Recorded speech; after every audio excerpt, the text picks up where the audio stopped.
Good afternoon, Springton Lake. Today is Tuesday, May 11th, 2021. Today is a day number 5. At this time, would you please rise and join me in the Pledge of Allegiance? I pledge allegiance to the flag of the United States of America and to the republic for which it stands, one nation, under God, indivisible, with liberty and justice for all. A very good Tuesday afternoon, everyone. I hope that you're all doing well and that your day is going well so far.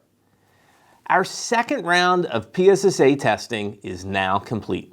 For 6th and 7th grade students, unless you have makeup testing to complete, you're now done with PSSA testing for the year. For our 8th grade students, you do have a 1-day break before science PSSA testing on Thursday. I'll talk a little bit more about the science PSSA tomorrow, so stay tuned.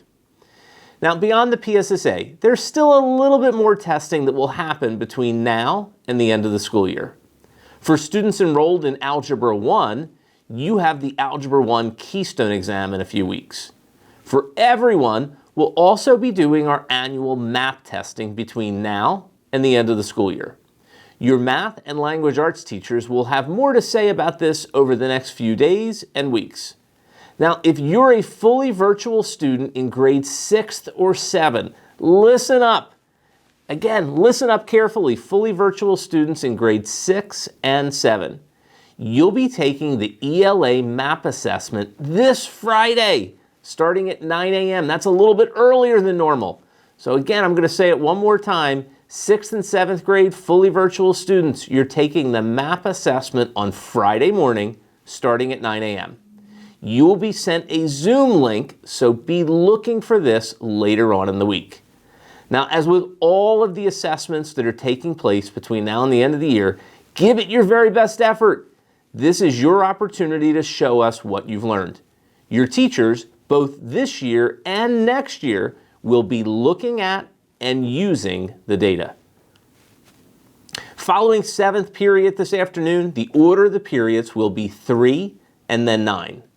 A reminder to our 8th grade students, if you're interested in being considered for the honor of speaking at the 8th grade recognition ceremony in June, stop by the main office to pick up one of those information sheets that contain all of the details. Speeches should be 2 to 3 minutes in length, and drafts are due to the main office by Wednesday, May 26th. Our second session of spring intramurals continues this week. Intramural tennis will be held again today.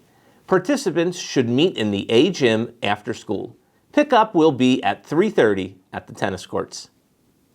This month, we continue to celebrate the cultures and religions that make our school unique.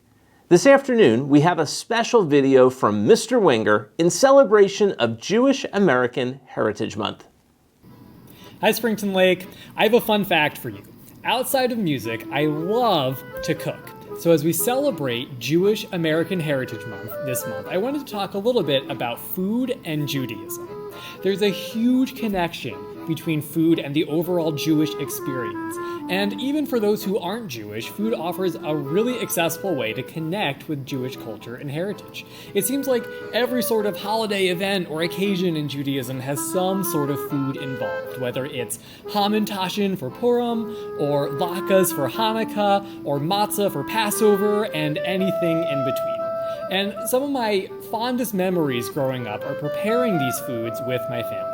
There's even some rules about this, about food, that are written right into the Torah. For example, you might have heard the term kosher to describe foods or meals that follow Jewish dietary law. These dietary laws can get a little intricate, but there's a few basic principles that you might know. For example, certain animals are forbidden from being eaten, like shellfish and pork. Also, meat and dairy cannot be combined in the same meal. So something like a cheesesteak where you have cheese and steak together, not kosher. And I want to mention that not every Jewish person keeps kosher. In fact, the majority of Jewish people don't keep kosher, but it's certainly a part of Jewish tradition and heritage, and it helps to define and distinguish Jewish food today. So finally, we are incredibly fortunate to have some world-class Jewish restaurants right here in Philadelphia and the surrounding areas.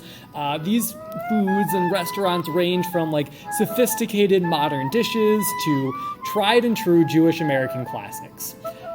So, I think food is a really accessible way to experience Jewish culture, and I would highly encourage you to celebrate Jewish American Heritage Month to check out this cuisine and to let me know if you ever need a restaurant suggestion.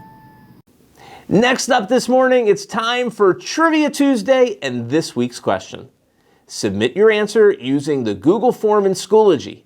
The first 10 people to give the correct answer will earn some bonus Spartan bucks.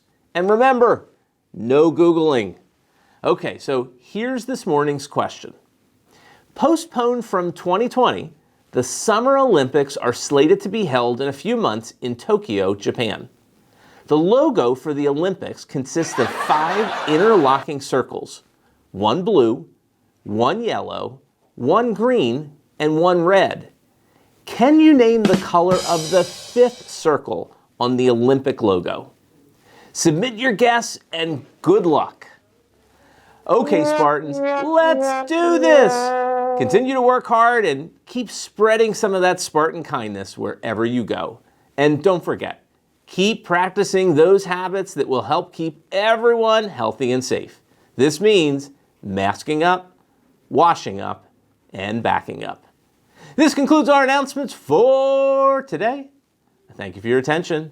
And as always, let's make it a great day or not. The choice is yours.